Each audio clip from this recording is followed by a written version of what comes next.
ప్రతి చిన్నదానికి నువ్వు లోబడతావు, ప్రతి చిన్నదానికి నువ్వు భయపడిపోతావు. ఎందుకో తెలుసా? వాక్యం అనేటువంటిది నీ హృదయంలో ఉండదు. ఏముంటుంది మన హృదయంలో? దేవుడు ఉండడు మన హృదయంలో. ఏముంటాయి?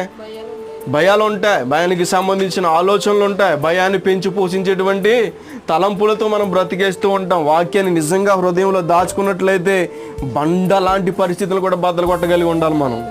హల్లెలూయా. బండ మనల్ని ఏమీ చేయలేదు, అందుకే అంటున్నాడు ఆయన, బండను కూడా బద్దలు చేయటువంటి వాక్యాన్ని నీకు ఇచ్చాను, దాన్ని నువ్వు ఉపయోగించగలుగుతున్నావా? ఆ సుత్తిని నువ్వు పట్టుకోగలుగుతున్నావా? ఏ సుత్తిది? వాక్యం అనేటువంటి సుత్తిని నువ్వు ఉపయోగించగలుగుతున్నావా? సుత్తి దేనికి వాడతారు? సరిసాధారణంగా బలమైనటువంటి పనుల కోసమే దాన్ని ఉపయోగిస్తారు. నీ చేతను కాదు, నీ చేతితో తిరగలేని దానికి, నీ చేతితో దిగ్గొట్టలేని దానికి నీకేం కావాలా? సుత్తి కావాలా? నీ వల్ల కావట్లేదు, సుత్తి లాంటి వాక్యం నువ్వు వాడు అంతే. ఈ రోజు నుంచి సుత్తిని